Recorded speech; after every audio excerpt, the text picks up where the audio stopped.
Vamos.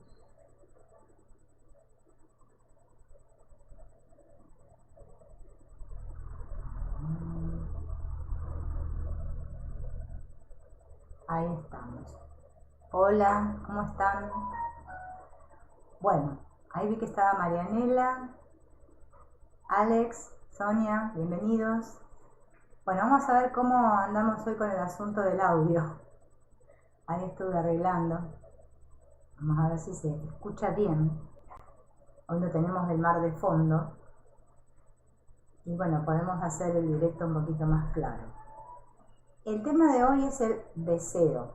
Yo creo que les había dicho el viernes, ¿no? Que vamos a hablar del deseo. ¿Cómo ve esto del deseo Antonio Blay?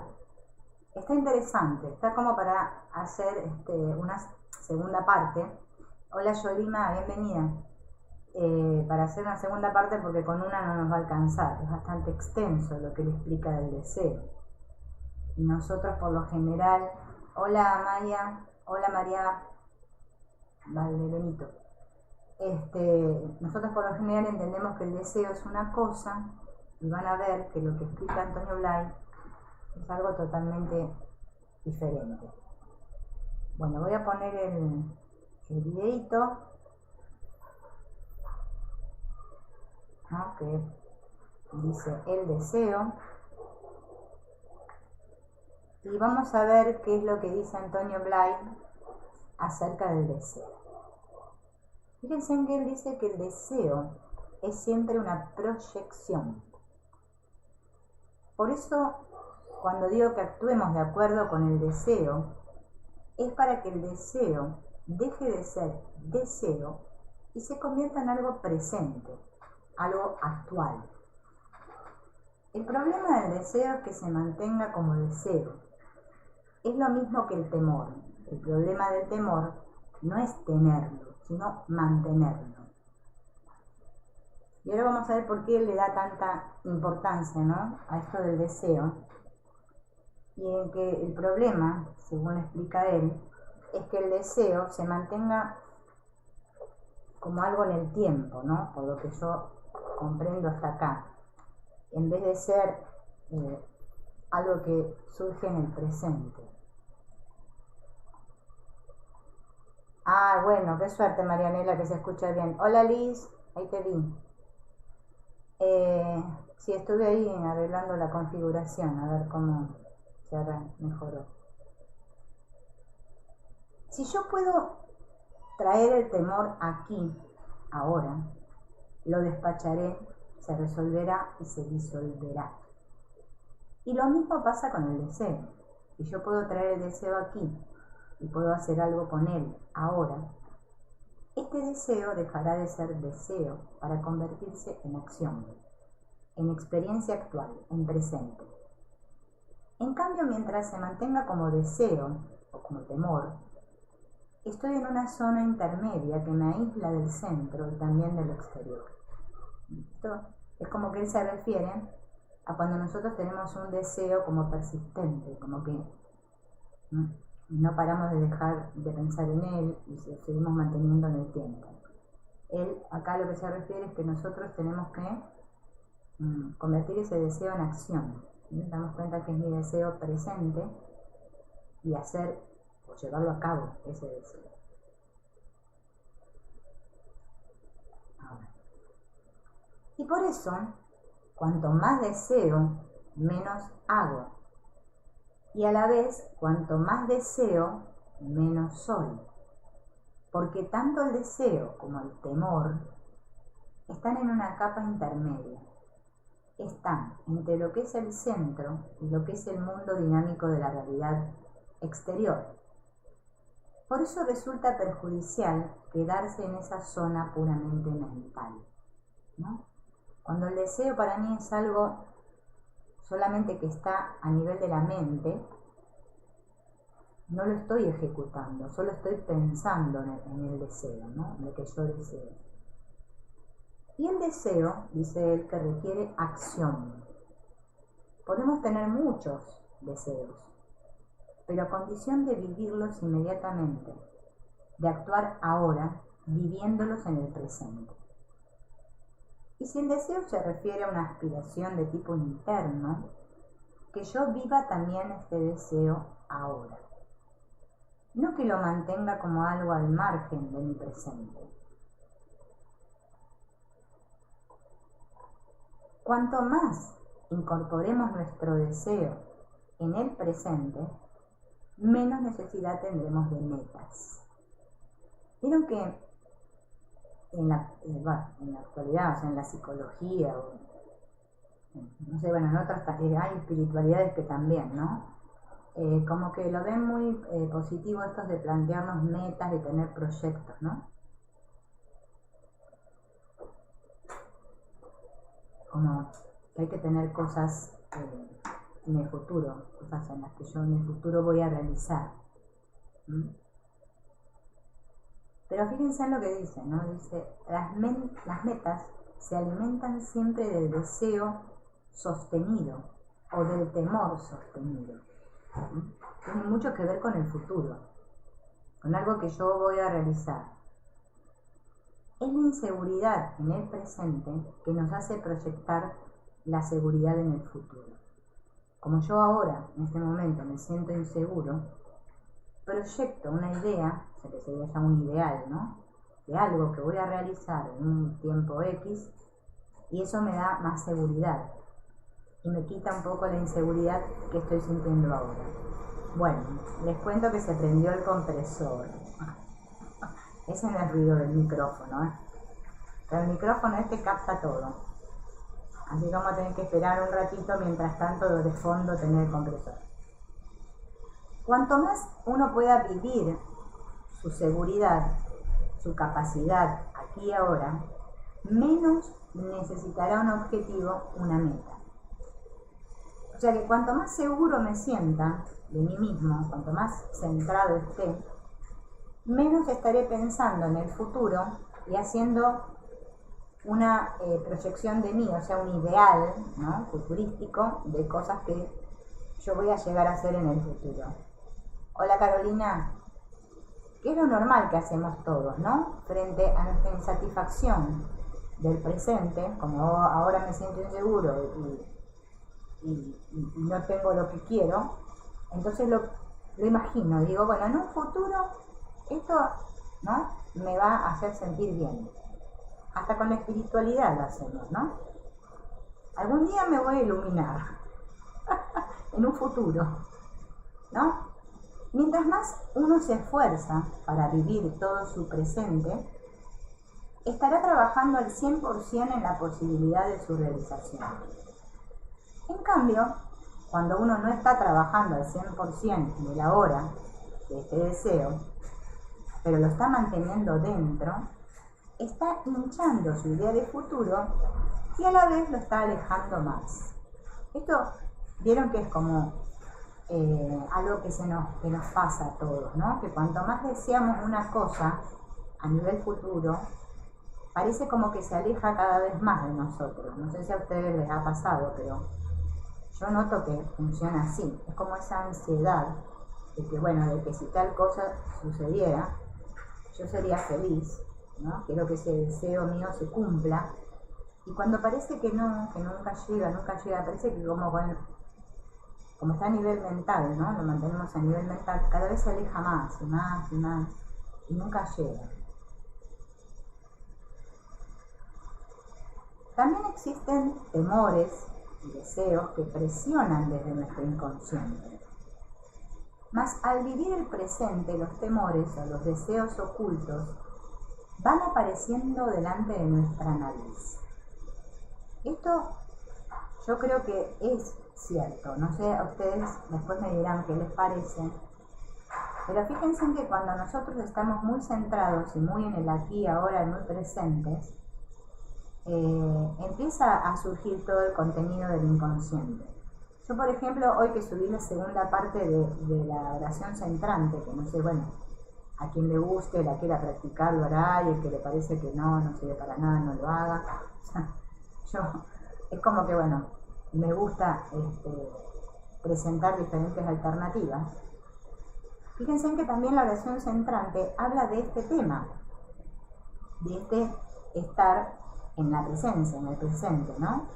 Y es una oración que nos invita a poner toda nuestra intención en Dios. No se trata tanto de pedir nada ni nada, y es estar en esa presencia, en esa intención de amor a Dios, de permitir, ¿no?, ser sanados, es lo que produce que todo el contenido del inconsciente aflore, al menos así como lo explica este padre Kitty, ¿no? Bueno, habría que probarlo, ¿no? Hola Gloria, hola Zoraida, tiene que ser algo, ¿no?, que realmente quiera hacer. Entonces, dice, entonces podremos hacer algo con ellos. Cuando al vivir se nos presenta algo concreto, entonces podemos hacer algo. Con lo que no se puede hacer nada es con lo que suponemos. Porque lo que suponemos no es nunca un problema con existencia real, ya que es un problema fabricado en la mente.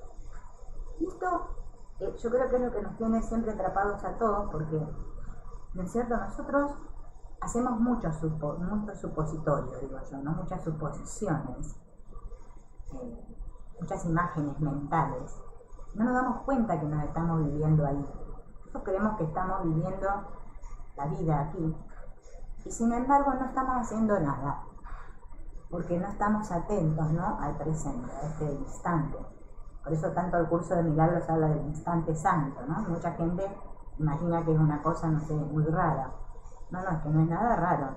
Es solamente cuando estoy presente y me olvidé del tiempo, o sea, no hay tiempo. Es más, podría ser que no hay espacio tampoco, ¿no? Cuando yo soy plenamente, entonces obviamente que ahí no voy a estar haciendo ninguna suposición de nada, pero todo se me va a estar presentando ahí y yo voy a poder actuar de acuerdo con lo que se presenta ahí, en ese momento, no con algo que yo imagino, ¿sí? Y esto está bueno que nos demos cuenta de que lo hacemos.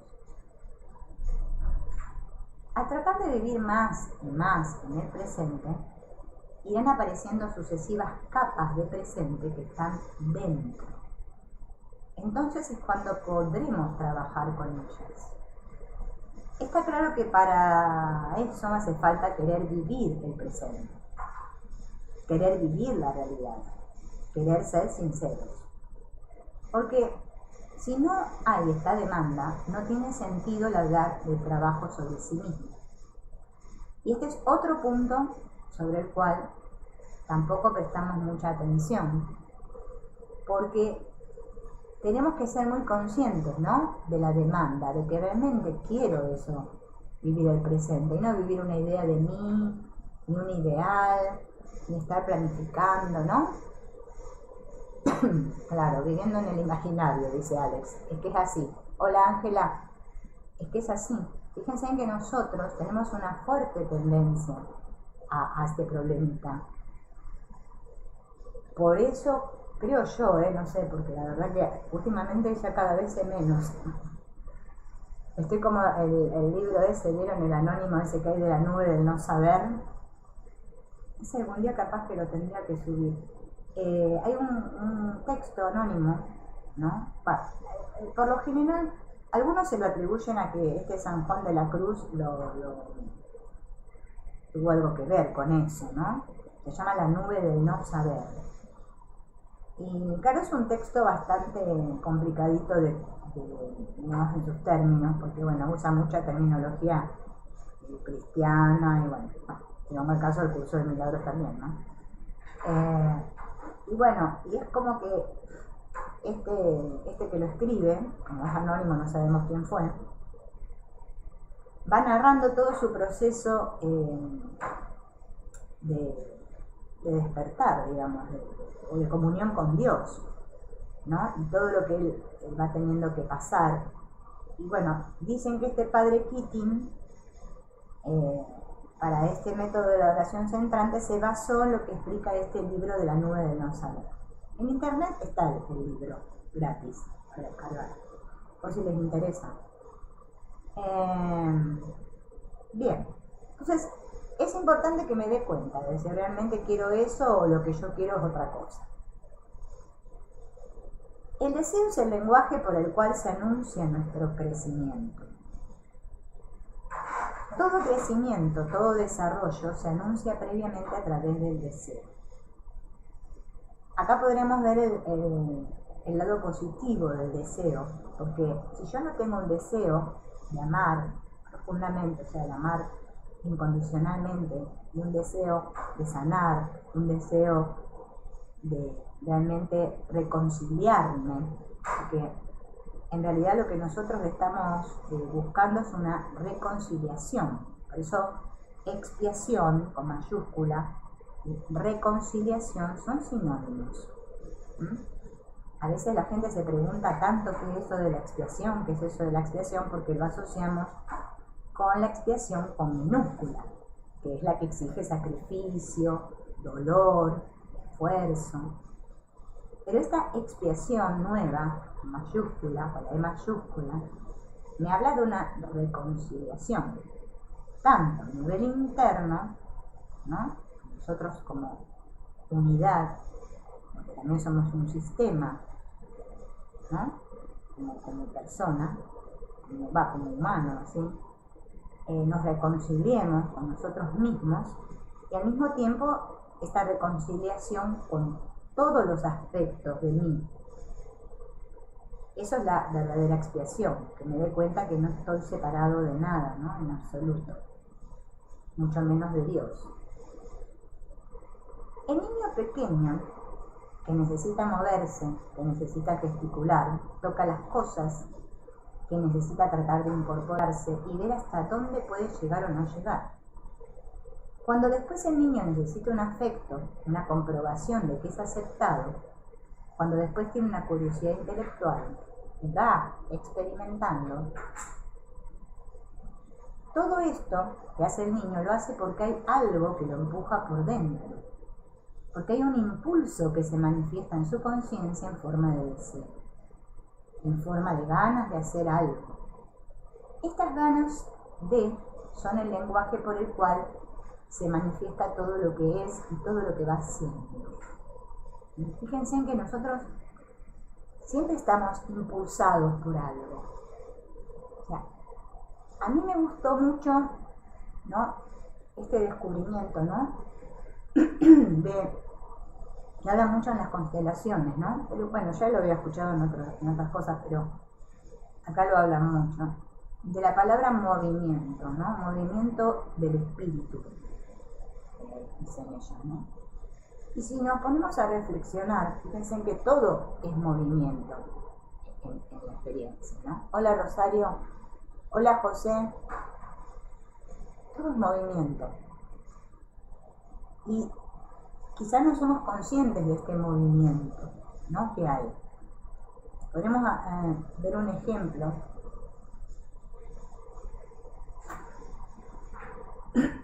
Por ejemplo, ¿no?, con el viento, ¿no?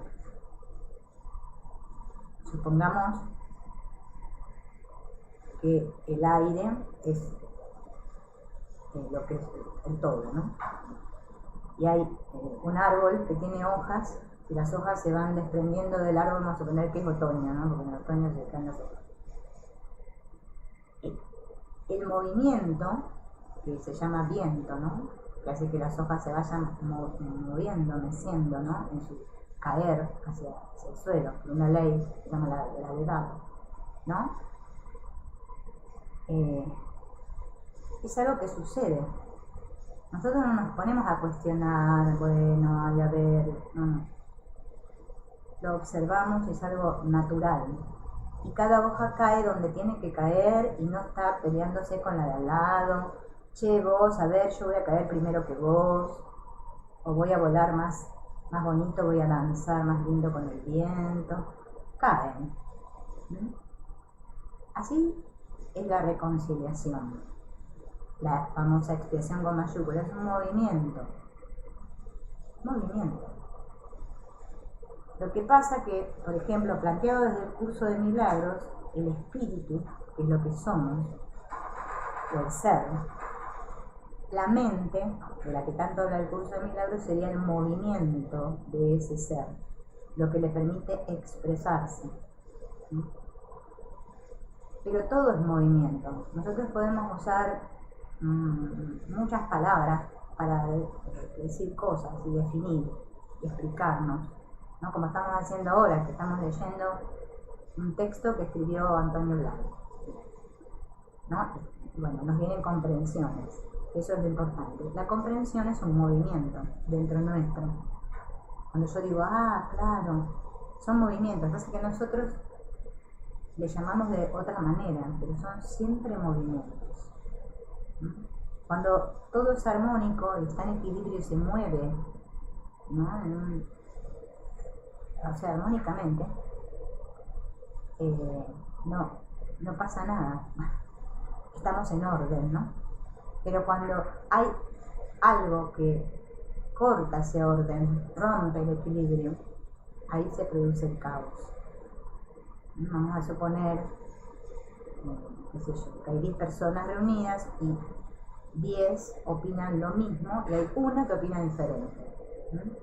O sea, eso provoca, ¿no? Mi verdad es diferente que tu verdad. Y así es como nos experimentamos aquí. Por eso es tan difícil la reconciliación o la famosa expiación. Bien, entonces todo se manifiesta así, ¿no? Y el niño, fíjense en que el niño no se cuestiona. El niño quiere hacer algo, desea algo y lo hace.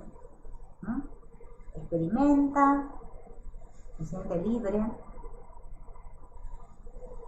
Nosotros ya no. Nosotros ya estamos llenos de condicionamientos. ¿Quién vino? Hola Marcela, hola José, hola Carmen. A José ya lo había saludado. Estamos llenos de condicionamientos.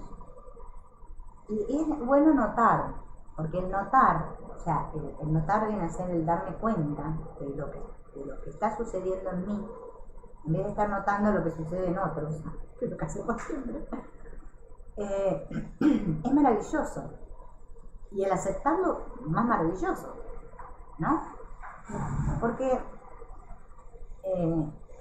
estamos tan atrapados en los juicios hacia los demás y hacia nosotros mismos, que el juicio vendría a ser como la tijera que corta ese movimiento. Por eso nos cuesta tanto expresarnos, ¿no? Tanto ser nosotros mismos. Todo lo que nosotros somos ahora, primero ha sido un deseo. Es el deseo de andar, las ganas de andar, lo que ha permitido que nosotros ejercitáramos el andar. O sea, si yo no surge en mí el deseo de andar, no voy a andar, no voy a ponerlo en acción.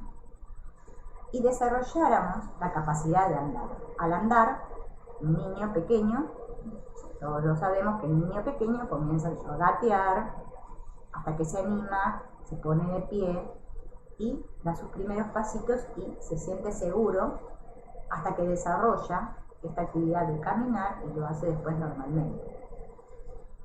Es el deseo de comprender lo que ha motivado que nosotros preguntáramos, que leyéramos, que reflexionáramos, y así se ha formado una noción de las cosas.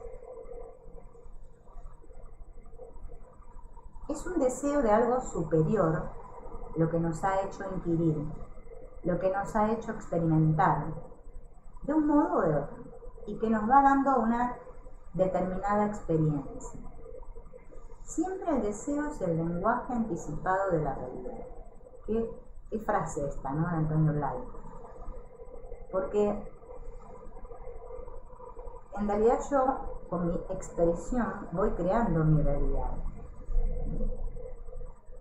De una manera en que ni siquiera nos damos cuenta que lo estamos haciendo, pero es que nosotros somos esa expresión, ese movimiento. Cuando estamos en el ser, ¿no? Cuando somos. Es un deseo de algo superior lo que nos ha hecho inquirir. A la otra vez puse la misma, tienen que vamos de vuelta, adelanto más. Muchas personas demuestran que no viven o que no viven bien precisamente porque no tienen deseos. Porque hay una confusión con esto del deseo. Yo cuando estaba leyendo esto me acordaba de lo de Buda, el Buda, ¿no?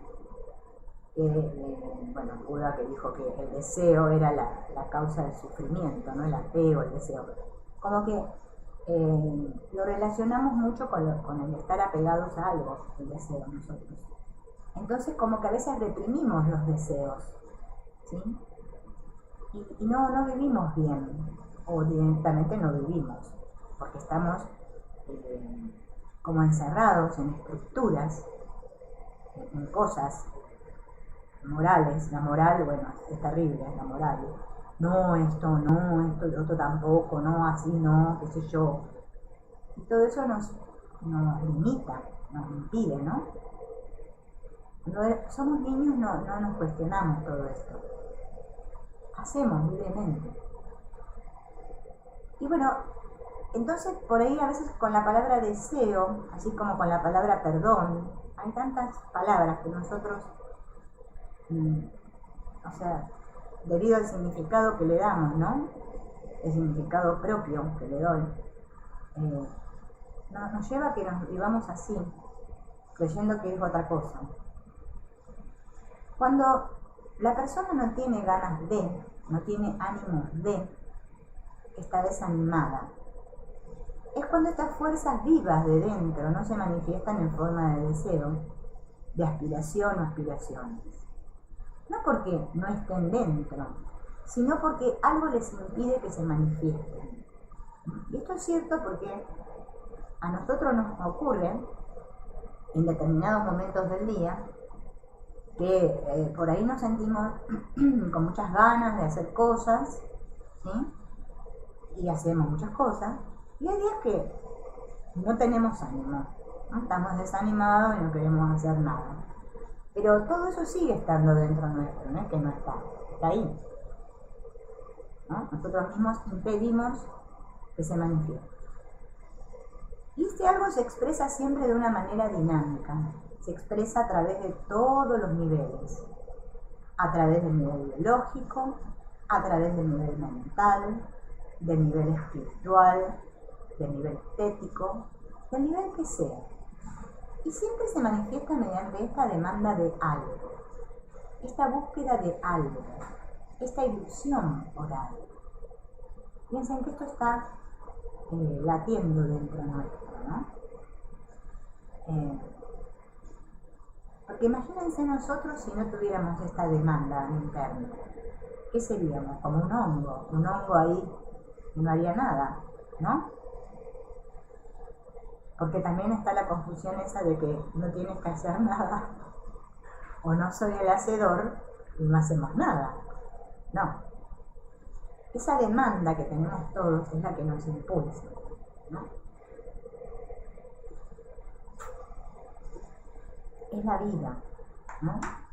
Es la vida la que nos mueve. Y es la fuerza la que nos impulsa. Por eso a mí me gusta mucho esto que dice el Hellinger ¿no? Porque a mí me hizo tomar conciencia de muchas cosas. Porque yo, por ejemplo, bueno, en mi experiencia, ¿no? Me pasó que con el curso de milagros yo ya es como que no había dado importancia, no le daba más importancia al cuerpo, a la vida, a nada. Todo era una ilusión para mí, todo era una ilusión. Me trajo muchos inconvenientes experimentarme así.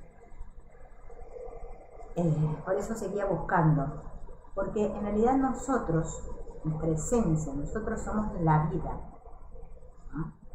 Porque Dios es la vida. O sea, Dios, vida, amor, libertad son sinónimos, con mayúscula, ¿no? Vamos a hablar de vida, Dios, todo con mayúscula.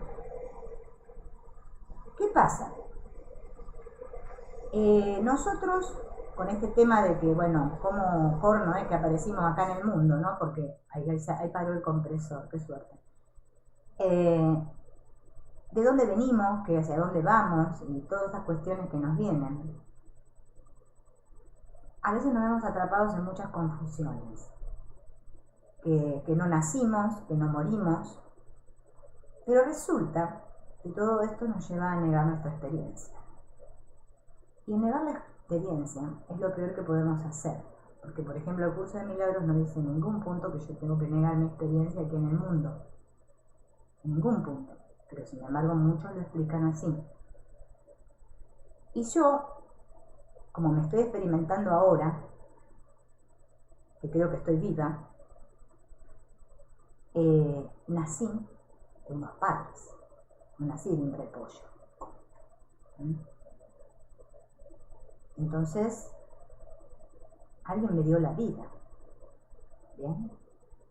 La vida, la madre.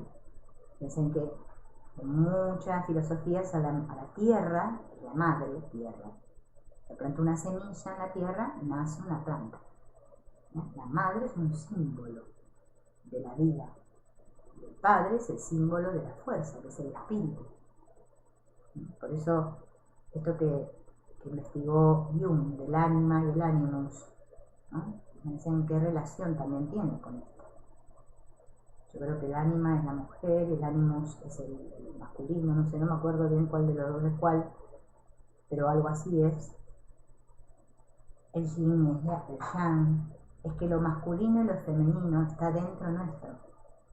Y si estamos divididos, ¿no? Si hay vida pero no hay fuerza, no hay nada. Y si hay fuerza pero no hay vida, no hay nada. La fuerza y la vida tienen que estar unidas. Por eso me están hablando de la unidad. Nosotros no reflexionamos sobre eso. Hacemos esto que vinimos hablando recién que decía Blay. Nos cerramos, negamos, reprimimos. No, esto no. Esto atenta contra mi yo ideal. No. Esto para afuera. Y así nos vemos. O si no, tenemos la otra tendencia, que es escuchar a uno, escuchar a otro, escuchar a uno, escuchar a otro. ¿Quiénes vinieron? Hola Zulín, hola Celey, hola Cinia. Y escuchamos millones. Después tenemos una batata informativa en la cabeza y no sabemos con qué quedarnos. O si no, nos hacemos fundamentalistas y decimos, esto sí, yo soy de esto, lo otro no, ¿no? O sea, nos vamos siempre hacia los extremos. Esto nos marca que en realidad nosotros nos vivimos en polaridades. Y tenemos que comprender esta dualidad y estas polaridades en las que nos vivimos, ¿sí? Sin quedar aplastados por ellas, sino buscar integrar estas polaridades dentro nuestro. ¿Sí? Que sea una comprensión que me venga a mí, que sea de mi interior. Por más que aquellas otras personas que aparentemente, ¿no? No sé, hasta que forman parte de mis relaciones más íntimas, más cercanas, opinen de otra manera. ¿No? Estar de acuerdo con el desacuerdo de otros es algo bastante complicado en este mundo. Entonces, eso sí nos lleva a que cuando la comprensión me vino de ese espacio, ¿no? Del maestro interno que lo tenemos todos, eso me lleva hacia la unidad, porque yo me estoy unificando por dentro. No estoy tomando, como dice el curso de milagros, un retacito de aquí, otro retacito de allá, y tejiendo algo nuevo. Eso es lo que venimos haciendo, tomando un pedacito por aquí, y nunca llegamos a nada. Fíjense en que nunca llegamos a nada. Yo me incluyo en este, hablo en plural, porque nuestro impulso no es tan fuerte, y cuando el impulso viene a veces lo desobedecemos. A la fuerza que nos impulsa la desobedecemos. Tenemos una gran tendencia a ser desobedientes.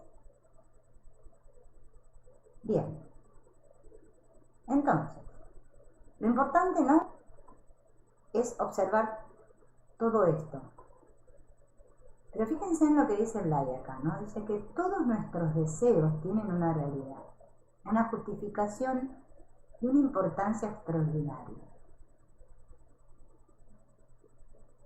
Es como que fíjense que nosotros hasta cuando éramos niños, ¿no? Claro, ya debido a que nuestros padres nos decían, no, eso no es que eso es una pavada, una tontería.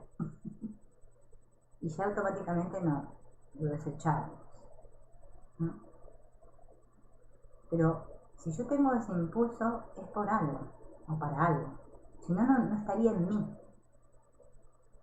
Cuando más se manifieste en nosotros conscientemente un deseo, eso significa que hay una fuerza disponible, que hay un móvil claro, intenso, y que por lo tanto se podrá realizar aquello que deseamos. Y es así, es así. Sí. Cuando ese impulso, ¿no? Por eso digo, el amor, la vida, impulsada por esa fuerza que es el espíritu, todo lo logra, todo, absolutamente. Todo deseo no es nada más que lo que nos empuja a hacer más, a vivir más, a actualizar más nuestro potencial interior. Lo mismo si se trata del deseo de tener dinero, que si se trata del deseo de llegar a la santidad, que si se trata del deseo de vivir en paz en un rincón de una montaña. ¿No? Porque también pasa que cada uno de nosotros aparenta que tenemos diferentes deseos. Y no, eso no es malo, es así, no importa. Lo importante es realizar tu deseo, no querer hacer el deseo del otro, o ser como el otro, no, mi propio deseo, el impulso, lo que me mueve. Todo deseo es expresión de algo que quiere actualizarse.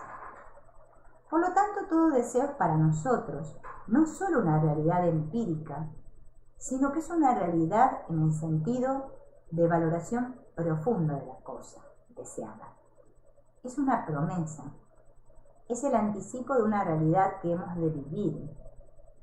Es un derecho y una necesidad que hemos de poder culminar. Y ahora viene la parte, vieron que Antonio Blay siempre hace lo mismo. Le da toda la parte, que vos decís, bueno, qué lindo, y después viene el obstáculo. Después viene la parte mala, la negativa. ¿Cuándo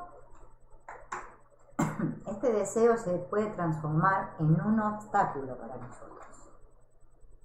Porque puede pasar eso, ¿no?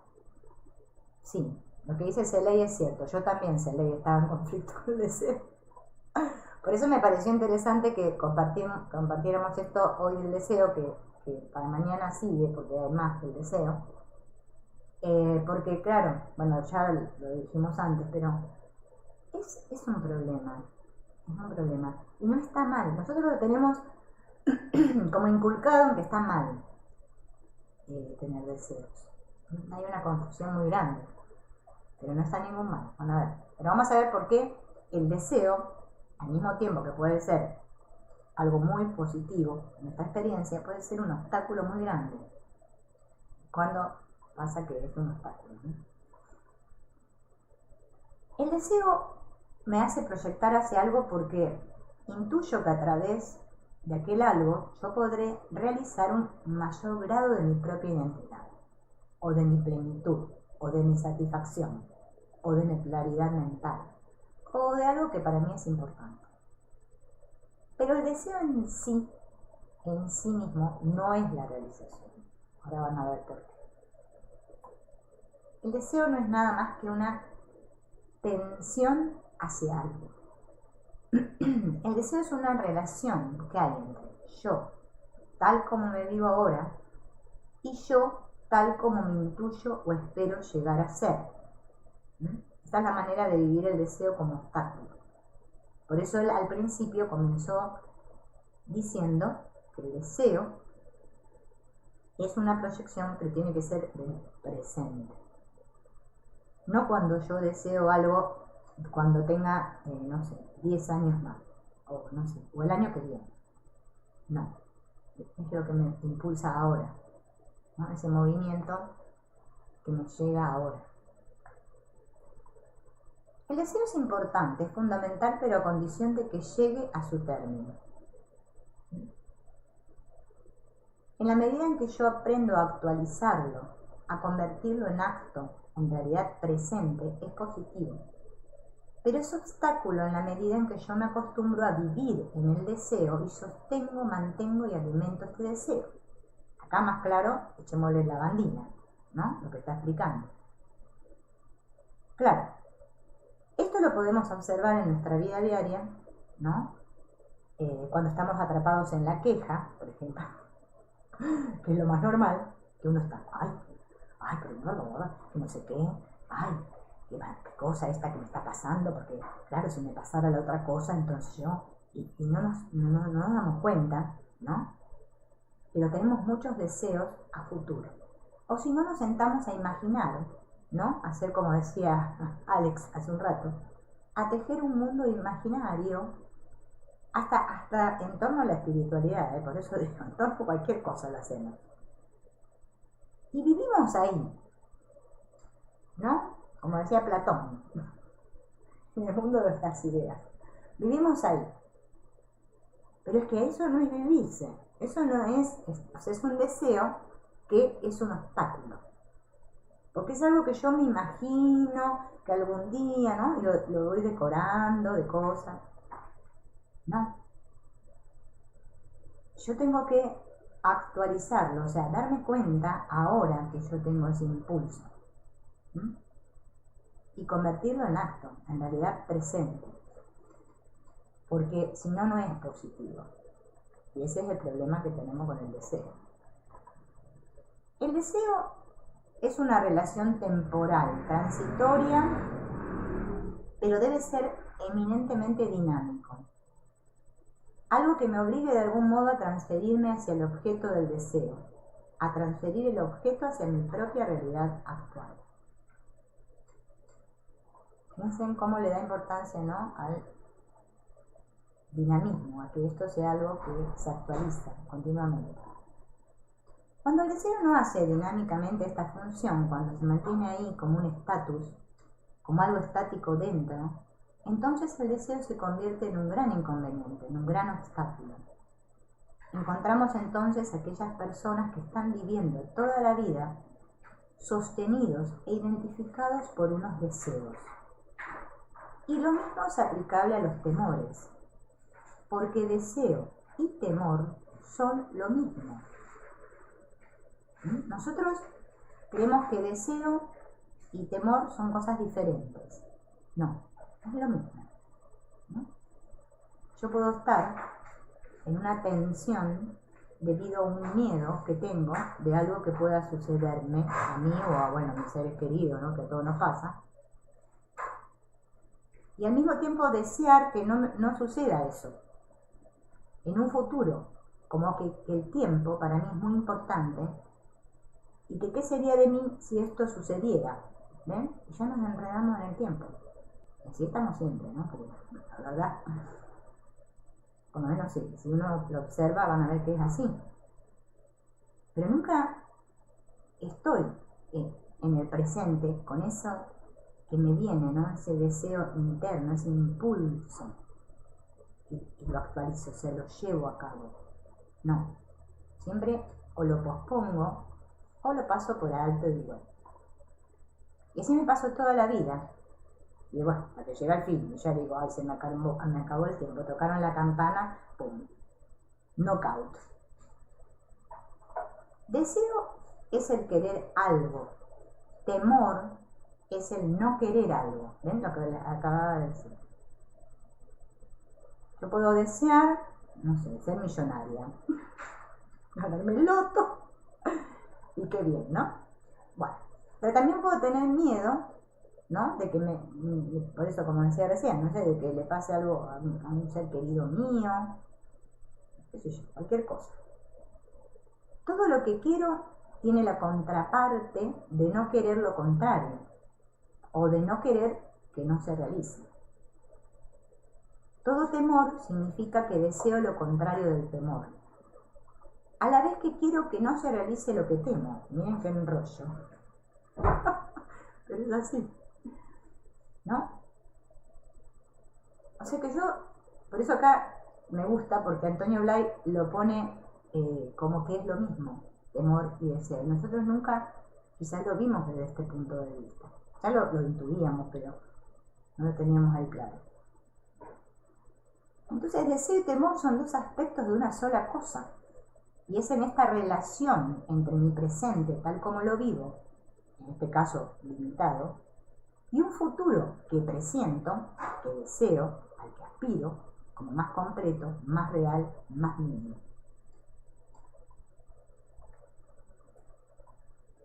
Deseo es el querer algo. Temor es el no querer algo. Todo lo que quiero tiene la contraparte de no querer lo contrario o de no querer que no se realice. Fíjense, es que nosotros vivimos en ese estado, ¿no? Porque cuando estamos en nosotros mismos, fíjense en el cuerpo, ¿no? Cómo nos marca, cómo nos avisa, nos muestra dónde estamos.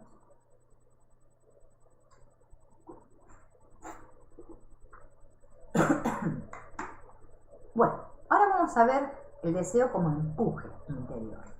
Vamos a ver la parte positiva, ¿no? Del deseo. Yo puedo desear llegar a vivir con una gran serenidad o una gran seguridad interior, una gran paz, o puedo desear una casa muy bonita, o poder disponer de unos medios económicos que me permitan una autonomía en mi vida. O sea, puedo desear algo de mí, de mi interior, en relación a mi modo de ser, o puedo desear un objeto. Pero cuando miro bien eso, me doy cuenta que en último término las dos cosas son una sola. Yo deseo un objeto o deseo unas determinadas condiciones exteriores, porque creo que en aquellas condiciones yo me sentiré mejor, que yo seré más feliz, que yo viviré de un modo más pleno. Y si lo observamos, van a ver que sucede así, ¿no? ¿Quién vive? Hola Marcela. Hola Lisandro. Fíjense en qué nos pasa esto. Nosotros creemos que son dos cosas diferentes, pero no, es lo mismo. Y esto nos pasa bastante seguido. Hasta, por ejemplo, nos pasa con el asunto cuando nos empezamos a juzgar de todo lo que tengo todavía que liberar de mi inconsciente. A mí me pasa. Ay, qué mal que estoy. Claro. Tengo que practicar más. Me tengo que poner más duro porque hay mucho. Entonces ya me tenso. Y eso también es un temor que tiene que ver con un deseo. ¿Ven? Están unidos. Temo que si no hago esto, entonces mi deseo de, por ejemplo, liberarme no va a suceder. Yo me río sola porque me doy cuenta que todo lo que dice este hombre es cierto, porque no le pasa. Pero bueno. O sea que en definitiva, siempre estamos buscando vivir de un modo más pleno, más satisfactorio, más completo, más auténtico. Lo que pasa es que a veces lo buscamos directamente aspirando al estado en sí, y otras veces lo buscamos indirectamente a través de una condición externa, ¿no? Por ejemplo, que las personas cambien, que tengan otro carácter, que en mi trabajo me asciendan, que yo aumente de categoría. Bueno, nos ponemos en algo, ¿no? Pero en el fondo, siempre todo va a parar a esta exigencia profunda de vivir yo más mi propia plenitud, de un modo u otro. En realidad todo lo que nosotros queremos es sentirnos plenos, porque nos sentimos carentes, ¿no? Si no, no querríamos sentirnos plenos. Ya somos plenos, pero nos creemos carentes. Bien, esta plenitud se desea porque ya está empujando por dentro. El deseo no viene simplemente de algo que nos falta. Si nos faltara algo y solo eso, esto no generaría nunca el deseo. El deseo solamente se genera cuando por un lado yo vivo ilimitado y por otro lado otro nivel en mí vive o percibe una plenitud. Eso es lo que nos sucede a todos, ¿no? Hay algo en nosotros que tira, que yo creo que es esa fuerza, ¿no? Ese reconocer lo que somos respira en todos nosotros, continuamente está ahí. Y por el otro lado está esta otra idea de mí, esto que creo ser, esta idea carente de mí, ¿no? Es el contraste entre estas dos cosas que hay en mí lo que genera el deseo.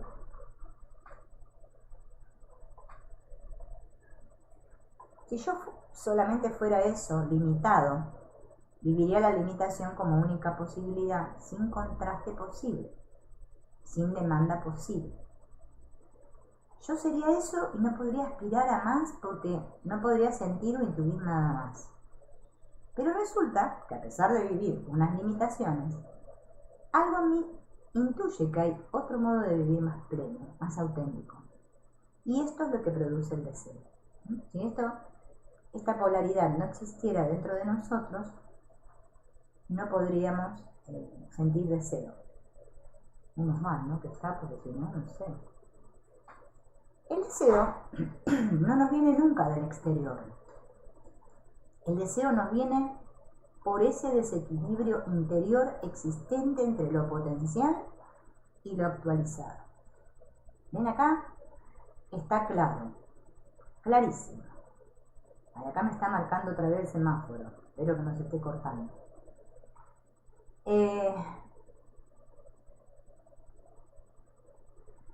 Yo creo que hay cosas ahí fuera en el mundo, ¿no? Entonces, como esas cosas existen ahí fuera, entonces yo las deseo para satisfacerme y sentirme pleno y feliz. Así como creemos todos.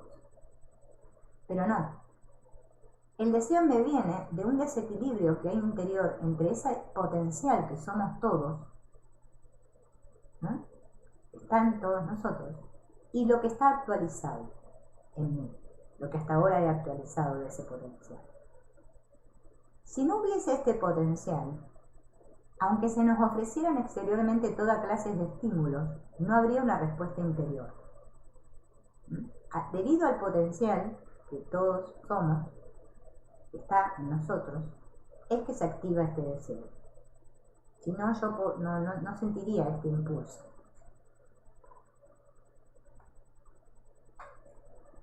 Yo tengo hambre, y en la medida en que tengo hambre, la intuición, el instinto, me dice que he de comer unas cosas. Pero en el momento en que el hambre ha quedado satisfecha, en el momento en que hay un equilibrio entre mi conciencia orgánica y mi demanda interior, entonces ya no hay hambre. Y aunque aparezcan alimentos en el exterior, aquello no me produce hambre. El hambre se debe pues a un desequilibrio interior. Y todo deseo es exactamente igual. Las cosas exteriores no me tentarían si no hubiera una demanda interior. Y ahora vamos a ver esto que dice Blay, que los deseos son realizables. Siempre yo puedo realizar mi deseo porque el deseo es expresión de mi propio fondo. Si yo quiero llegar a una mayor plenitud, es porque esta plenitud existe en algún sitio en mí. Si yo quiero llegar a una mayor realidad, es porque esta realidad existe en mí. Y si no existiera en mí, yo no tendría noción de que pudiera existir una mayor realidad. ¿No? Acá es clarísimo que todo viene de dentro, a pesar de que nosotros creemos que todo viene afuera. Todos podemos realizar nuestros deseos del todo, en el sentido de actualización de nuestro modo de ser y de sentirnos. Nuestro modo de ser y de sentirnos no depende del exterior, aunque creamos que es así. Depende de cómo yo reacciono al exterior, no del propio exterior. Esto es clave y fundamental para todos, que nos sienten el coco de una vez por todas, pero bueno. A mí a veces me entra y a veces me va, ¿eh? Sí, hay días que sí, bueno, que me doy cuenta a tiempo. Y hay días que no, que explotó como la bomba. Pero bueno, vieron cómo es, pero por lo menos somos conscientes. La realización del deseo depende de la conjunción de tres factores. Del sentimiento, que en parte viene reflejado por el deseo, de la mente y de la voluntad. Así que yo tengo sentimiento, mente y voluntad. Pero al decir esto no quiere indicar que yo debo usar la inteligencia y la voluntad para luchar activamente y conseguir los objetivos que busco, aunque esa es la fórmula que se da generalmente, ¿no? No, dice. Yo estoy hablando ahora de una actualización, de una realización inmediata. Ahora explica de qué se trata. Porque aquí en el mundo, ¿no? Es que nosotros decimos, lucha, lucha por tus sueños, lucha, adelante, esfuérzate y todo eso, ¿no? Que ya no viene de la escuela primaria. Yo me acuerdo que era así, el boletín le poníamos a los chicos, excelente, sigue así, tú puedes, adelante, adelante. Un día me acuerdo que una directora me dijo, bueno chicas, basta de poner esas pavadas a los chicos, dice, pongan otras cosas más creativas, dice, porque siempre lo mismo, tú puedes aquí, vamos, vamos, vamos, vamos, no sé qué. O sea, una cosa así, que el chico igual no le importaba nada, a los padres le importaba, ¿no? Porque los hacía sentirse orgullosos de sus hijos. Pero bueno, fíjense en que en el mundo es así. Hay una posibilidad de realizar inmediatamente nuestros deseos, porque las condiciones de la realización están todas en nosotros. Por alto que sea el deseo, por ambicioso que sea, mientras se pueda formular como un modo de sentirme yo, como un modo de ser, entonces se podrá realizar al contado. Cash, efectivo. Al contado se puede realizar.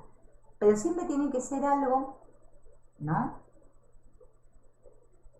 En el cual yo esté muy conectado con mi fondo, con mi sentir, con mi modo de ser. Entonces se puede realizar. Pero siempre exige la actualización de estos tres resortes, que son las tres cualidades básicas de nuestro propio ser.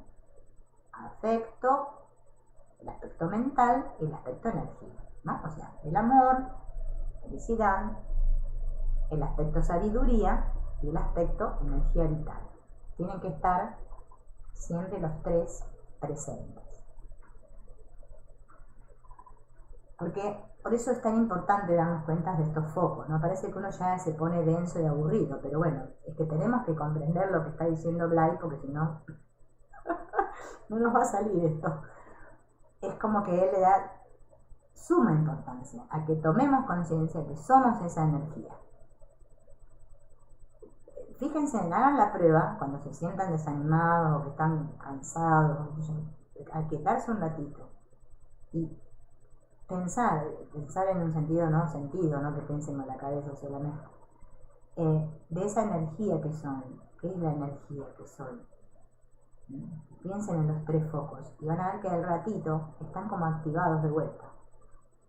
Es que la desconexión sucede a diario y a cada instante.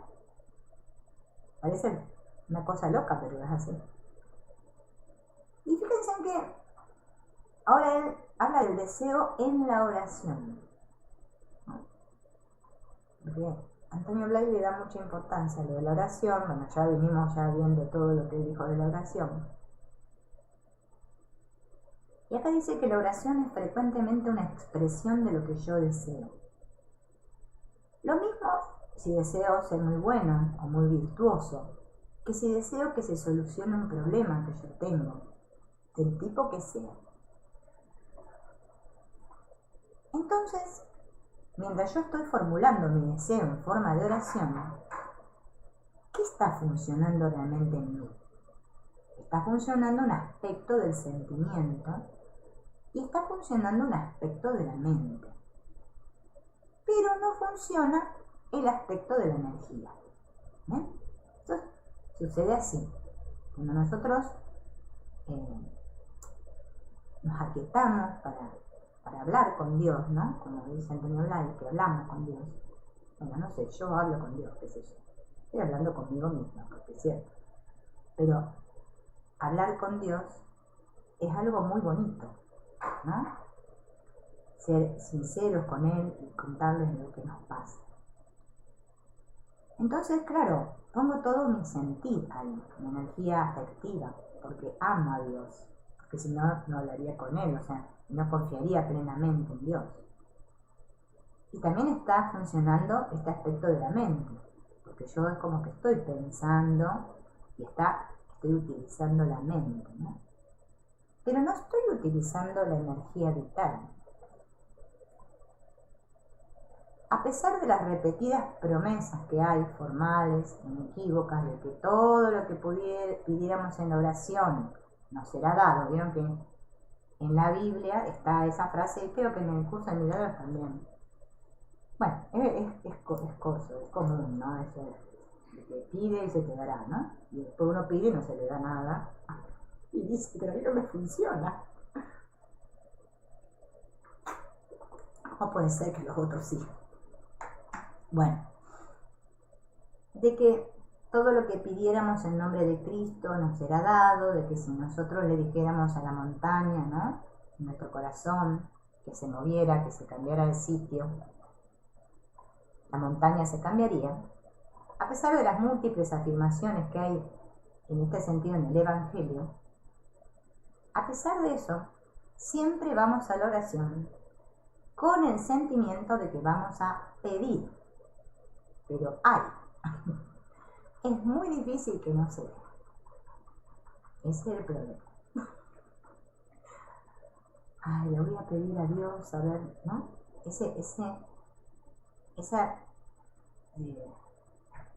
Como que voy a pedirle algo, ¿no?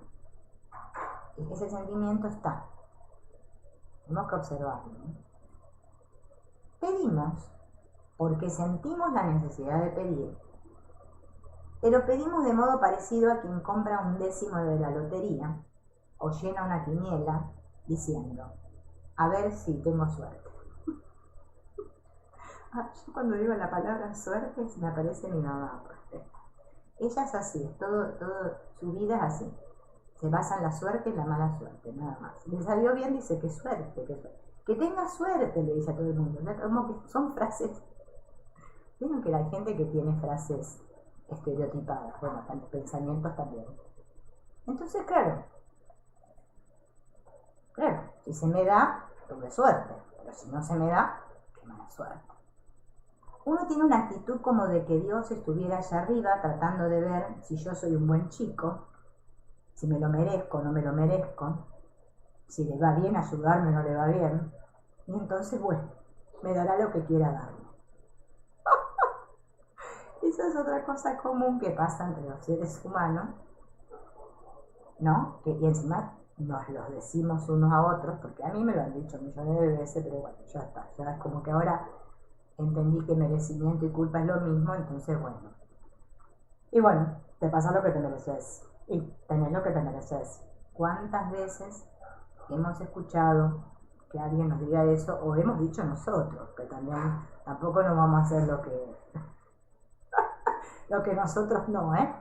Bueno, observemos esto. Siempre parece que falla algo, o que lo hacemos mal, y entonces la respuesta no viene. Y claro, como esto lo hemos probado con muy buena fe, con mucha ilusión, varias veces, entonces llega un momento que estamos con miedo y con dudas. Por un lado desearíamos que fuese cierto, que toda oración hecha con sinceridad tuviera respuesta, pero por otro lado tenemos el miedo de que no sea así.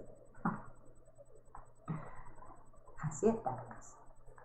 Entonces, esa oración que hacemos en esa actitud es una oración donde se expresa deseo, temor, una idea de algo, un hacer una cara de lástima, un adoptar una actitud de buen chico y nada más. Esto es muy común, y más cuando estamos muy aferrados a un dogma, ¿no? Ya sea porque pertenecimos a una religión X y nos quedan secuelas, o porque seguimos manteniendo un dogma. Ahora tenemos una espiritualidad nueva, pero metemos dogma, porque para nosotros el dogma ya no. Y ese es el gran problema, ¿no? Yo me acuerdo de una época cuando estaba muy mal, o sea, peor que ahora, o sea, ahora estoy tampoco tan bien, pero estoy mejor que antes. Antes estaba muy mal. Yo me acuerdo que tenía una amiga que me decía, ay, pero Silvina, vos lo que tenés que hacer es ir a la iglesia y arrodillarte ahí frente al Cristo y llorar, y llorar, y llorar. Que te vea Dios que llorás. Porque así te desahogás toda, te sacás todo. Y bueno, yo como no podía pensar por mí misma, porque la verdad que no me entraba un alfiler en la cabeza, bueno, en ningún lado me entraba. Entonces me iba a la iglesia y lloraba, porque total ganas de llorar no me faltaban. Y lloraba, claro, lo que salía era con los ojos hinchados, la boca hinchada, la cara toda hinchada salía de adentro, ¿no? Pero la verdad que no había pasado nada, solo que había llorado nomás. Pero bueno, yo decía, me desahogué. Y eso es muy común, claro, ¿no? ¿Vieron? O sea, como medio, hasta con las personas actuamos así, ¿no? Viendo esto mismo desde un ángulo religioso, podemos decir que esta imagen que tenemos de Dios es completamente infantil. Es como el niño pequeño que pide algo a su padre, y al estar acostumbrado a que el padre diga no. No, querido, ya te dije, no puede ser. No tengo plata. ¿Qué te pensás? ¿Que la plata la sale de los árboles? Y yo, ¿qué te crees? Bueno, a mí me decían otras cosas más terribles, O has de ser más bueno. Además, si te portás bien, te lo voy a dar, Bueno, ahora cuando vengan los reyes. O Papá Noel. Vamos a pedirle a Papá Noel. O cualquier cosa de esa. Estás esperando a ver si pilla al padre en buen momento. Pues a veces el padre le dice que sí, y a veces incluso el padre le da algo sin pedirlo, ¿no? A mí, por ejemplo, siempre me regalaba cosas mi padre cuando estaba enferma. Entonces yo decía, bueno, debe ser que me tengo que enfermar para que me regalen algo, porque se ve que la cosa funciona así. Es un problema que el niño no entiende. Pues esa es la imagen que nosotros tenemos al hacer oración. Y esto es una contradicción muy grande con la noción que por otro lado tenemos de lo que ha de ser el ser, en sentido absoluto. Si acá, con el asunto del ser, hay unos líos allá afuera, bueno, adentro, por eso también afuera, ¿no? ¿Qué es el ser? Ay, ¿qué será eso del absoluto, che? No sé. Ay, para mí el absoluto es esto, para mí es esto. Ay, yo tuve un atisbo. Ay, yo tuve 4. Vos tuviste más que yo. Y así, ¿no? Tenemos como ideas infantiles de la iluminación, del ser, de no sé qué, bueno, un dios bárbaro, todo así.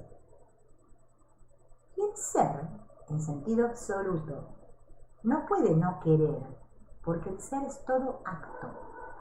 Nosotros nos imaginamos que Dios, o el ser, tiene la misma mente o la misma manera de pensar que nosotros. Y no es así. No conoce la dualidad del ser, menos mal, porque es todo uno. Los que estamos en el 2 de nosotros, que tenemos un conflicto bárbaro. O como dice acá mi amigo Alex, si Dios quiere, sí, esa es la frase típica. Hola Nubia, claro, es que es así, es para llorar de la risa, sí, la verdad que sí. Mejor lloremos de la risa, no de tristeza. Pero para nosotros la idea de unidad y de todo uno es complicada. Pero el ser es todo don. Es todo entrega. No hay condiciones en el ser. Claro, el amor de Dios no tiene nada que ver con lo que nosotros creemos que es el amor aquí en la tierra. No se trata de que Dios quiera o no darnos algo. Dios por su naturaleza es entrega total. Es a mi escala humana que a veces yo quiero o no quiero. Pues depende de la actitud del momento y de otras muchas cosas. Porque es así. Somos ciclotímicos todos. Hoy quiero una cosa, mañana quiero otra. Hoy pienso esto, mañana pienso lo otro. Es más, a veces sucede cada 10 o 15 minutos que cambiamos. Pero refiriéndonos a la intuición de un ser absoluto, estas limitaciones son absurdas, no existen. Dios, como omnipotencia, como omnisciencia, está totalmente en manifestación. en movimiento, ¿ven? El movimiento, ¿no? Cuando algo se paraliza, ¿ven? Algo se paraliza. Cuando yo estoy todo el día como la pelotita de ping-pong, tiqui, tiqui, tiqui, tiqui, tiqui, tiqui, en el mismo lugar, con el mismo pensamiento, y claro, no me muevo para ningún lado, reboto, estoy siempre en el mismo lugar, ¿no? A veces me congelo ahí, ¿no? Me quedo como duro.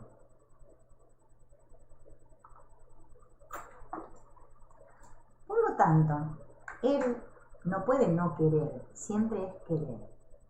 El problema nunca está en que Dios quiera o no quiera, el problema está en que yo esté receptivo o no, que esté sintonizado o no lo esté.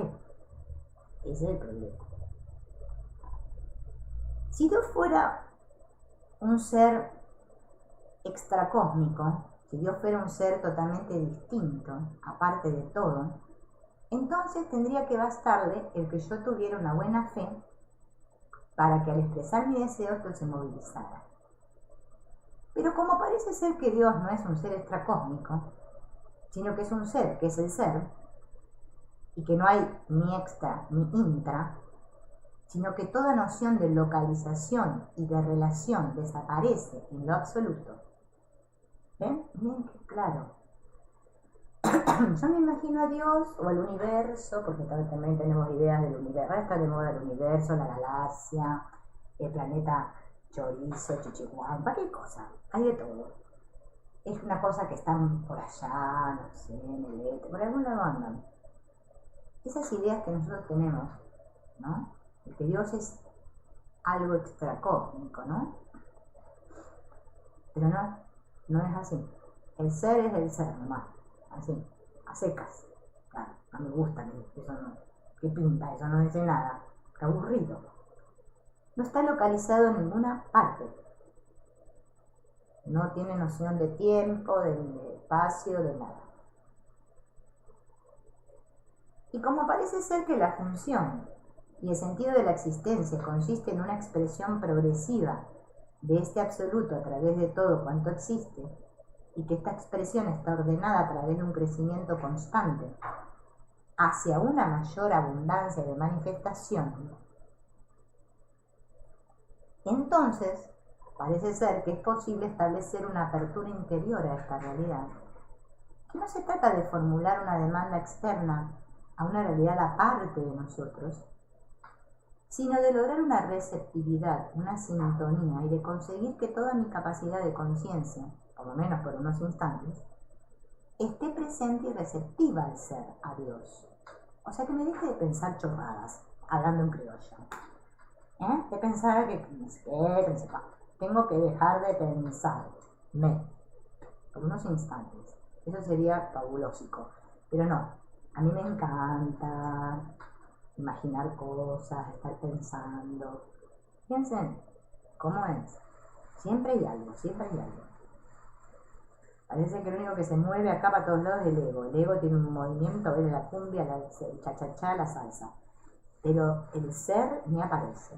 No, el ser lo tenemos por ahí. Bueno, a ver, cuando tengo algún problema voy a preguntarle a Dios a ver qué corno está pasando con mi vida, ¿no?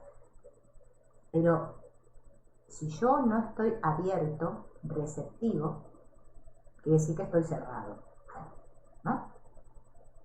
Y abrirse tiene que ver con hacerme a un lado, o sea, con dejar a mi yo, a mi personaje tranquilo, en paz por un rato. No sé, hagan algo, enciérrenlo en una pieza el personaje, qué sé yo, qué quieren que le diga. Pónganle formol, qué sé yo, no sé. Algo tenemos que hacer con el personaje, porque no para el personaje. Ese es el que corta todo. Yo para establecer esta sintonía tengo que olvidarme de todo. Del mundo, del curso de milagros, de los albaitas, de los no sé qué, de todo, me olvido de todo. Pero, ¿qué es mi conciencia? El deseo es un sector de mi conciencia, es un aspecto. Pero luego está la mente, está la intuición, está mi voluntad o energía. ¿Dónde está todo esto cuando yo hago oración? ¿Dónde está? Todo está retenido dentro, porque en el fondo de mi oración existe siempre un temor. Sí, sí, sí. Nos acercamos con miedito. Bueno, a ver, vamos a probar esto. A ver, no sé. A ver si, ¿no? Viene con esa desconfianza. Bueno, eso es miedo. Así nos acercamos a las personas. O sea, de la manera que me acerco a las personas es la manera que me acerco a Dios. Y es de la manera que me acerco a mí misma. Porque como todo es Dios, o sea que no hay otra cosa, que lo único real es Dios. Así que, si ustedes dicen, ay, la vecina de enfrente, qué vieja chancluda, la verdad me tiene ya podrida. Bueno, eso están pensando de Dios, claro. Porque todo es conciencia y todos son aspectos de la misma conciencia. O sea, la vieja chancluda de enfrente forma parte de mi conciencia. Si yo excluyo a la vieja chancluda, me estoy excluyendo a mí. No hay otra. Es así. Por eso no nos gusta mucho esto de la no dualidad y de esto que me hablan de que somos el mismo. No, yo quiero ser yo, esta. Y que me pasen cosas lindas a mí, y que Dios me mire a mí sola. Bueno, ya sabemos cómo le cuento. Entonces, me olvido de que está todo dentro de mí cuando yo me dedico a hacer esta oración a Dios. No tengo que excluir nada. Todo está en mí. Y eso nos resulta bastante difícil. A mí, por ejemplo, a veces es imposible, me digo, me salta la cabrona y bueno, y ahí vamos. Empiezo a discutir y qué sé yo, no sé qué. Me peleo conmigo misma, o sea, con Dios, porque siempre nos estamos peleando con Dios. Pero cuando yo descubro que tengo una capacidad de acción y cuando quiero algo, lo quiero no solo con la mente, con el deseo, sino que lo quiero también a través de mi sector de energía. Entonces aquello me movilizará inmediatamente. A esto me recuerda como al sexo, porque vieron que claro, cuando nos enamoramos de alguien, es como que se nos activan todos los polos, todos los centros, ¿vieron? Ahí la energía vital, el corazón, ¡ay! Se nos abre el pecho, la mente, todos los pajaritos, viene todo un combo. Estamos en un estado explosivo. Y decimos, ¡ay! Vamos a hacer el amor con este, ¡ay! Qué bien que lo vamos a pasar. Y ahí estamos con todos los centros activados. Claro, se ve que es en el único momento. Porque después en todos los más momentos, todo a medias.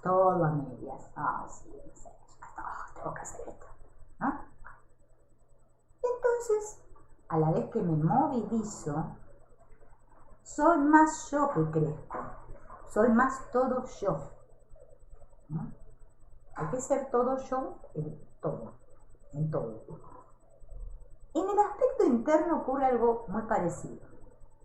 Todo está a nuestra disposición, pero hemos de poder sintonizar con este todo, o Dios, más que como un padre personal, parece actuar como un principio impersonal, ¿no?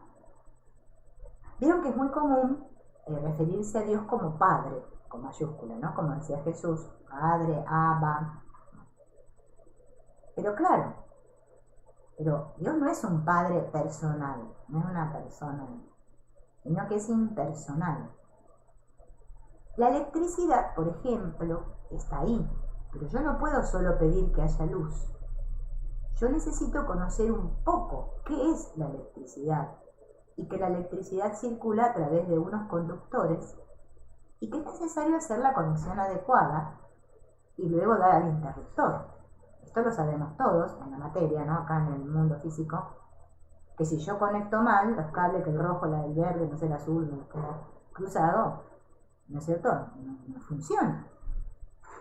Bien, después tengo que darle la llave, ¿no? Porque si no, para dar la luz, que todo esté bien conectado.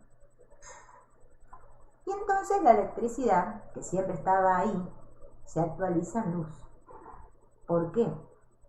Porque yo establezco las conexiones, porque utilizo las leyes de aquel principio. Nuestra conexión con Dios es algo muy parecido. No basta con que yo desee de un modo muy sincero e ingenuo, que yo pida unas cosas. Es preciso que todo yo esté presente y abierto a esa realidad. Que yo conecte con Dios no solo a través de mi deseo, sino a través de todos los poros de mi ser. Por esto, el primer mandamiento es: amarás a Dios sobre todas las cosas. ¿No es cierto? Primero, amar a Dios sobre todas las cosas. Eso es lo fundamental. Pero parece ser que no funciona, no es lo que sucede. Hay otras cosas que están primero que Dios para mí. Y San Pablo dice: amar a Dios con toda el alma, con toda la mente y con todas las fuerzas. Mira, acá están como están los tres focos. Entonces este amar a Dios no es solo el amor de un nivel, no solo una expresión emocional o afectiva, por profunda que sea.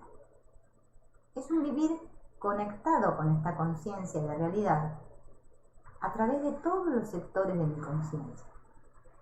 Entonces mi energía y mi voluntad no están separadas de este aspecto de Dios como energía.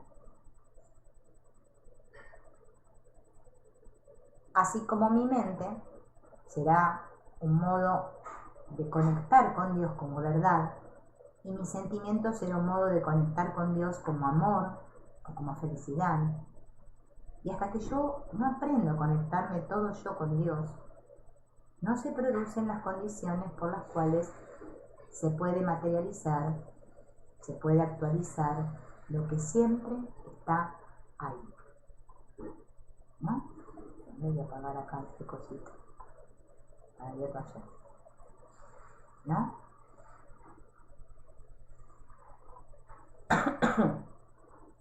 Claro. Pero ahí, por ejemplo, lo que dice Seley es como que estamos más enfocados en la parte esa, ¿no? La mente, el sentimiento y nada más. Y es que si para nosotros el conflicto existe en que nosotros no nos vivimos como esos tres focos, ¿no? Nos vivimos como, a veces estoy aquí, a veces estoy aquí sintiendo, a veces estoy en la fuerza, ¿no? Pero es que esos focos actúan siempre conjuntamente. Porque como dice esta señora Paloma, ¿no? Que todo es trino, todo es tres. Fíjense en la Trinidad, Padre, Hijo, Espíritu Santo. Las tres dimensiones. O sea, estamos siempre en lo de tres. Pero los tres tienen que, el triángulo, ¿ves? Triángulo. Tiene que estar así. Así es como funcionamos. Bien. Pero es que nosotros no estamos funcionando bien. Por eso parece que nos sucede lo que nos sucede, ¿no? Que a veces estamos como enojados, ¿no? Con Dios, con otras personas. No queremos que nos digan nada. Estamos totalmente cerrados. Ese es el problema. Y bueno, y para terminar, tengo acá un libro de Antonio Blay, ¿no? Que dice la realidad total. Antonio Blay habla mucho de la realidad. Hay unos videos de Antonio Blay en YouTube, donde también están en esa página que les dije de la asociación Antonio Blay, que eso es un curso que él dictó de la realidad, con mayúsculas, la verdadera realidad, no esto que nosotros le llamamos realidad. Dice, tenemos pues esta trilogía de realidades que, observándolas en conjunto, nos damos cuenta de que se trata de una sola realidad que nosotros percibimos a través de tres canales distintos. A un canal le llamamos yo, a otro le llamamos mundo y al otro le llamamos Dios o lo trascendente. Es como si hubiera una sola noción de realidad, pero que nosotros la vivimos siempre parcialmente. Cuando vivimos una, no vivimos la otra, y cuando vivimos la otra, no vivimos la tercera. En nosotros esta noción de realidad actúa de un modo intermitente, y por esto siempre vivimos una sola noción de realidad, solo un tercio de la noción total de la realidad, solo una parte. Pero en cambio nuestra aspiración es la de vivir la realidad total, porque nuestra aspiración busca la totalidad, la plenitud, la verdad, la bondad. Siempre la tiene en un sentido definitivo, único, ¿no? Total. Nosotros, la realidad es eso, la totalidad. Así estamos viviendo ahora una realidad, ahora otra y ahora otra. Y a través de cada una de ellas queremos llegar a la totalidad de la realidad. Este es el problema que podemos enfocar ahora. Y ahora les voy a decir lo que él explica, ¿no? Que dice que el valor que yo veo en el mundo es mío. Es muy común que nosotros digamos, ay, este mundo no tiene sentido, o no encuentro valor en el mundo. Pero es que el valor al mundo se lo doy yo. Vamos a analizar estos sectores de la realidad, el yo y el no yo, y lo otro, el mundo, la gente, las cosas, la naturaleza. Yo me vivo como realidad, yo me reconozco como realidad, y por eso vivo con intensidad y le doy un valor a todo lo que hago o vivo en nombre de yo. Le doy un valor a lo que yo deseo, a lo que yo siento, a lo que yo busco, a lo que yo conozco, a lo que yo quiero.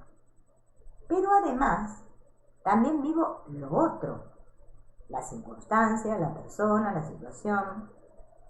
Lo otro es para mí algo real, algo con lo que yo trata de ponerse en contacto, de complementarse, de congraciarse, de unirse o tratar de dominar. Estamos viviendo esa otra parte de la dualidad como algo que o bien nos falta, ¿no? O bien se nos opone.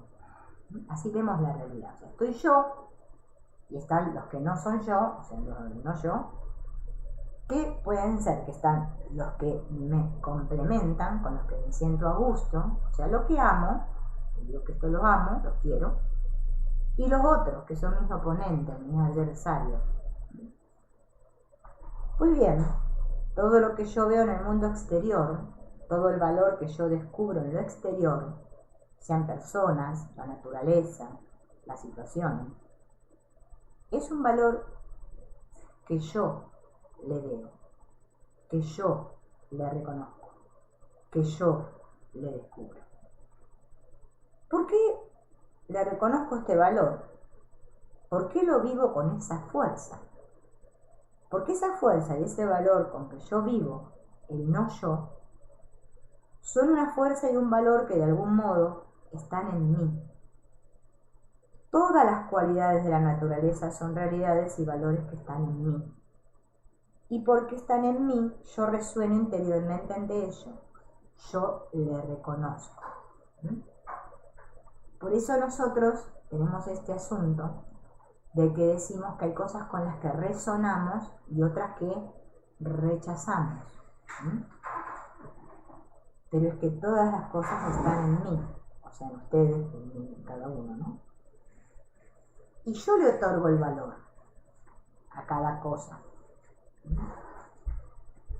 Si una cosa fuera totalmente extraña a mí, yo no la comprendería. Yo no podría reconocerla, no podría descubrir su valor. El valor que yo descubro es el valor de lo que se produce en mí. Por ejemplo, cuando yo descubro que una persona tiene una gran fortaleza de carácter, o tiene una gran seguridad, o tiene una gran paz interior, es porque yo intuyo de algún modo esa fuerza, esa paz, ese valor en la otra persona. Lo intuyo y esa intuición resuena en mí. Y es porque resuena en mí por lo que esa intuición tiene valor para mí. Por eso le doy valor. Si la otra persona tuviera una cualidad que yo no tuviese en absoluto, yo no podría reconocerla como cualidad. Yo no sabría valorarla. Por eso nos sucede que nosotros, con algunas personas, ¿no? Diferentes personas, de acuerdo a todo esto que tenemos dentro, o sea, nuestro estado de conciencia, a pesar de que dicen que no hay estado de conciencia, o amplitud de conciencia, pero yo digo la individual, ¿no? Van a ver que hay personas o situaciones con las que resonamos y vibramos bien y estamos a gusto, porque eso está en mí, por eso yo lo puedo ver y reconocer. Si no estuviera en mí, yo no lo podría reconocer. Y esto es muy interesante que lo observemos. Por eso lo que está en mí, pero que yo no reconozco, lo veo como un oponente ahí fuera. Y digo, eso no es mío, yo no soy así. ¿Bien? Es lo negado. Por eso cuando nosotros podemos sacar todo eso negado a flote, es que puedo ver. Por eso el curso de milagros habla de estoy decidido a ver. ¿Qué veo? Eso que yo no quería ver hasta ahora. Lo veo, lo abrazo, lo acepto. Porque es un aspecto de mí. Y ese es el camino del perdón. No es nada estrambótico. Por eso es tan importante darnos cuenta de que todo es relación en nuestra vida. Nos estamos relacionando continuamente con nosotros mismos. Yo estoy sanando mi relación conmigo misma. Cada cosa que rechazo ahí fuera es algo que rechazo en mí. Y así, continuamente. Eso no quiere decir que como personaje no tengamos preferencia y me guste una cosa y me guste la otra y yo tenga que estar de acuerdo con todo el mundo y empecemos con todo eso. No. Es algo interno. Algo interno. Bueno, todo es interno, no todo es un trabajo interno, porque no existe lo externo.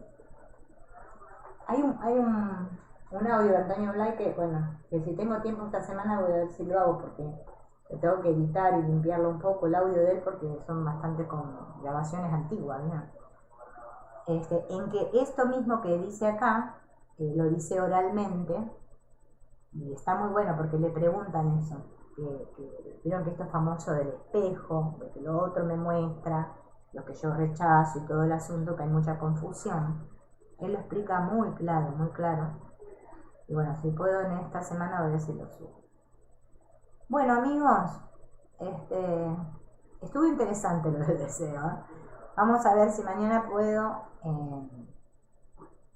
haremos la parte 2 del deseo, porque dice más cosas el del deseo. Yo creo que hoy algunas cosas nos fueron cerrando y bueno, podemos comprender que el deseo no es malo, ¿no? Pero siempre y cuando el deseo lo vivamos como algo presente, ¿no? Como algo, un potencial, ese potencial que somos todos que nos está impulsando a la vida que somos, ¿no? Bueno amigos, nos veremos mañana y seguiremos con el deseo, a ver qué pasa. Chao.